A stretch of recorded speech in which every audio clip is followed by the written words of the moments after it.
na natin ang ano ang share ng ating dalawang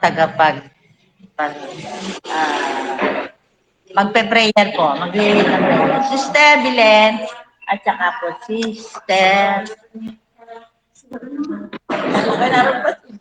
Sister Belen at si Sister Daniel. Salamat po.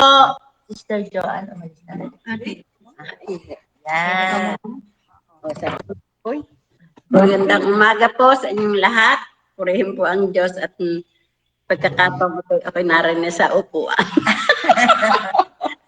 At talagang napakaganda po ng imenensahe ng ating kapatid Mr. Joe. Ano talagang busog na. Pati na po yung mga naka-online talagang sa paliwanag ay talagang ito ay busog na, lalong binusog.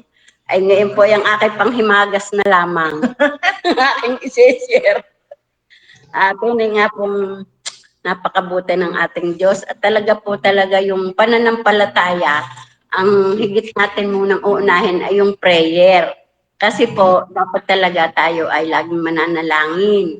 At pag tayo nanalangin ay nando na yung pananampalataya natin na may kasamang gawa. Talaga pong napakahalaga ng pananampalataya at siguro na bawat isa sa atin tayo mga Kristiyano ay meron na nitong mga pananampalatayang ito. Talaga lamang po na pagtitibayin natin ang pananampalataya natin sa ating Diyos. Yun nga po, talagang ikaw nga ay dalangin ng dalangin. Sinasabi mo ay yung mga kahilingan. Pero ikaw naman ay hindi nananampalatayang makakamit mo yun, ay wala din. Kaya pag tayo po ay nanalangin, tayo aasa na tayo mananampalataya na ito ay mangyayari sa ating buhay na ayon din naman sa kalooban ng Panginoon. At talagang dapat, pag tayo nanampalataya, may kasamang gawa. Katulad nga nung sinasabi ni Sister Jo na siya ngayon nananampalataya pero hindi naman siya gumawa, ay wala rin. Kaya kung tayo man ay yung talagang magkakaakibat yung unang-unang prayer, tapos pananampalataya, tapos gawa. Yun lang po masasabi ko doon. At doon naman sa pagpapasalamat, yun nga, ito ay naranasan ko din sa aking buhay at salamat sa Panginoon. At yun nga, ano man dumating sa ating buhay na pagsubok, ito man, ito'y pagpasalamat din natin sa Diyos. At totoo yun na kung hindi mo ka makakaranas ng mga pagsubok, ay hindi ka lalago sa pananampalataya. At nung ako ay talagang matagal na akong Kristiyano, pero hindi ko nararanasan yung pag may pagsubok, ay talagang bigay na ako, talagang ako ay parang nang gustong sumuko. Pero talagang ang Diyos nga may plano sa ating buhay na tayo ay hindi mawawalay sa Kanya. At noong pag ako may pagsubok, ang lagi kong inaano, yan, sinimpa at buhay na buhay. Lagi kong, ako'y magmamakalwahan na lamang, parang, yung parang wala sa aking ako ay matimbali, wala sa akin ang mga gawain. Pero, hindi pala dapat gayon. Pag tayo may pagsubok, at tayo hindi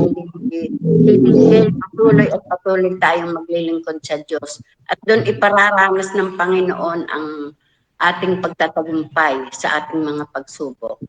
Kaya napakabuti ng Diyos at talagang bawat sa atin, lalo na sa akin, ay may plano ang Diyos. At kung noon ay ako'y bumigay, ayun ako, wala ako ngayon. At hindi ko mararanasan talaga ang kabutihan ng Diyos na ginagawa sa bawat isa sa atin. At yun, isa ko ngayong nararanasan. Purihin po ang ating Diyos at part.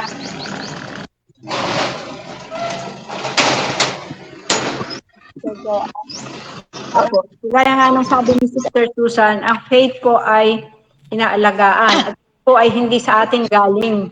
Ito'y galing din sa Panginoon. Kaya kailangan na tayo ay nagpipray. Kaya kailangan po yung prayer na palaguin o pagpatibayin ng Panginoon ng ating faith. Kung ang ating pong katawan ay mayroong spinal cord, na yun po ay napakahalaga. Pag ang spinal cord ay nagkaproblema, buong katawan ay damay na. Ang spinal cord po ng ating spiritual life ay yung ating pananampalataya at yung ating prayer, yung prayer.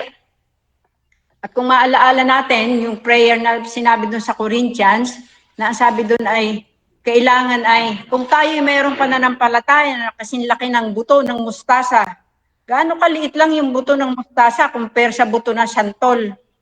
Hindi hiniling ni Lord, hindi sinabi ni Lord, kasing laki ng buto ng santol ang ating prayer, ang ating faith kundi yung doon lang sa buto ng mustasa. Anong ini-emphasize doon? Ang nakuha ko po doon ay yung kahit siya gabutil ng mustasa, basta buong faith. Hindi po yung malaking ang hati-hati naman na naniniwala ka dito, nananampalataya kay ganon, din sa kabila. Hindi, ang kailangan po, pag sinabing faith, ay yung buo, yun ang gusto ni Lord. Na kahit anong mangyari, kay Lord ka, yun ang pananampalatayanan mo. Kasi sabi nga ay, ang faith ay hindi lamang paniniwala na kaya ng Panginoon, kundi ang faith po ay knowing, pagkaalam na God will.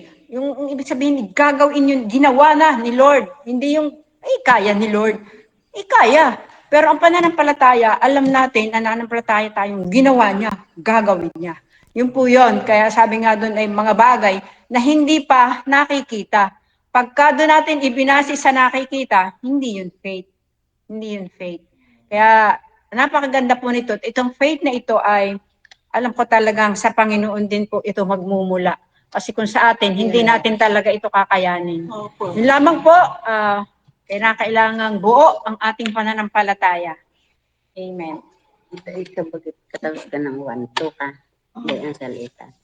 Sige po, tayo ay sama-sama ng dudulog sa ating Panginoon. At tayo po ay mananalangin na. Panginoong Diyos, pinupuri ka namin o Diyos, pinapasalamatan sa umagang ito, Panginoon.